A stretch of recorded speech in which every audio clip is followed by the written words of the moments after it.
बिस्मिल्लाहिर्रहमानिर्रहीम। अस्सलामुअलैकुम। आप देख रहे हैं K92 न्यूज़ और मैं हूं आपकी मेज़बान नाइला भट्टी।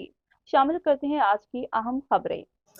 आगोश अल खिदमत के यतीम बच्चों में ईद के तोहफे तकसीम किए गए, जिनमें नए कपड़े, जूते और ईदी भी शामिल हैं, ताकि ये यतीम बच्चे भी ईद के मौके पर नए जूते और कपड़े पहनकर खुशी से ईद मना सके, किसी किस्म के एहसास से कमतरी का शिकार न हो। तफसील गिलहमात फारूकी की इस रिपोर्ट में।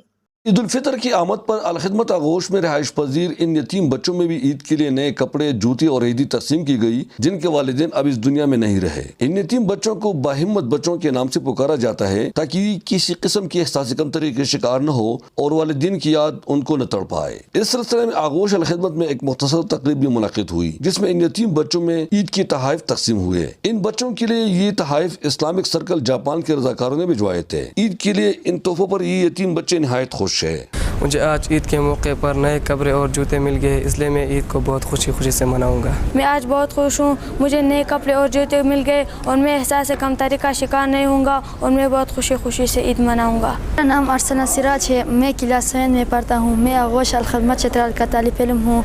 मुझे आज नए कपड़े और जूते मिल गए हैं, इसलिए मैं बहुत खुश हूँ और खुशी के साथ ईद मनाऊंगा। जज़ाकल्लाह। अल खिदमत फाउंडेशन के सदर अब्दुल हक का कहना है कि उनका इदारा दीगर फलाही कामों के साथ साथ इन यतीम बच्चों की तालीम और तरबियत, क़याम व क़याम की भी मुफ्त बंदोबस्त करते हैं। 45 बच्चे हमारे साथ ज़ेर कफ़ालत हैं, रिहाइश पज़ीर हैं। इसके अलावा 53 बच्चे घरानों में फैमिली सपोर्ट प्रोग्राम के तहत ज़ेर कफ़ालत हैं। हम इस ईद के मुसरत मौके पर बच्चों में ईदी जूते और नए कपड़े तकसीम करें, ताकि ये बहिम्मत बच्चे ईद की खुशियों में शरीक हो सके। आगोश के एडमिनिस्ट्रेटर ने मीडिया को बताया कि वो यतीम बच्चों का हर लिहाज से ख्याल रखते हैं। ईद के मौका पे हमने इनके साथ ताउन किया, इनको ईदी दे दी, इनको नए कपड़े दे दी, शूज़ दे दी, ताकि ये बच्चे दूसरे बच्चों की तरह खुशी से अपने ईद मना लें।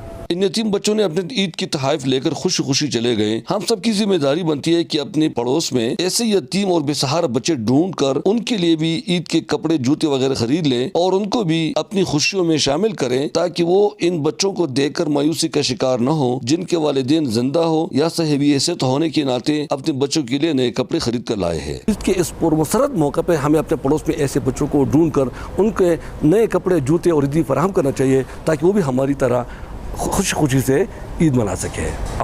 फारूकी, चतराल।